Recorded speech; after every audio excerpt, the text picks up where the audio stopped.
At this time, Austin Idol is in the territory, and he's a guy we will likely not have many opportunities to talk about here on the show. An impressive look, a good promo, and a guy who clearly had some staying power because he's still active in pro wrestling today with NWA.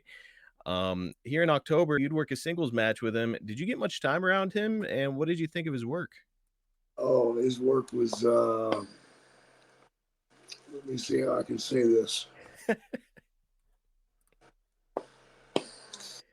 It was paper bag worthy.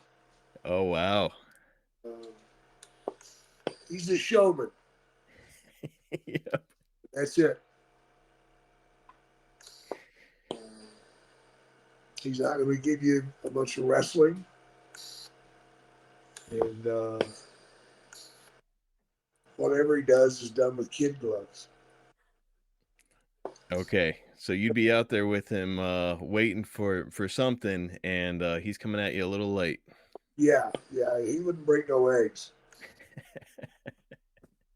So you were not the first person to talk about him in those terms. I think it was Jerry Lawler or somebody like that described him as being a marginal worker, who really got by on looks and his promo skills.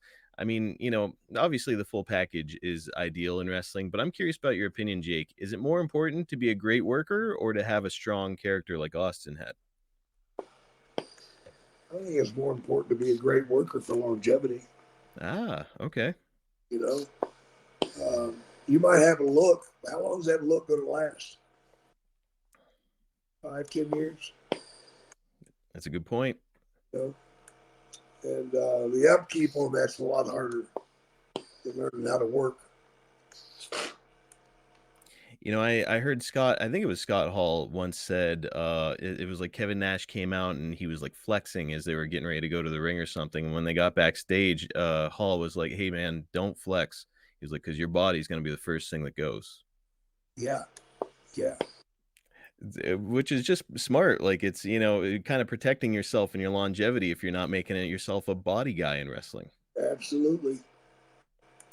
Now, here in Mid-Atlantic, did you feel like a limited work rate like Austin had would create a ceiling for him, or was he? Do you think he was gonna go on to have success regardless of not being a technician? He wasn't going to be there long. Ah, Um, I dreaded working with him. Good. And personally, he's a great guy. I had no bitch with him, no beef, nothing. But working with him is a lesson where you have to work around him. gotcha. You know, that's the key. If you cannot work around him, you're done. Now, I've heard guys like Ted DiBiase describe working around a guy like Junkyard Dog, which is essentially Ted described it as you put him in the center of the ring and you just take bumps around him. It was the Yep. same deal with Austin Idol. Yep. Gotcha. So probably not a super easy night off for you. Nope.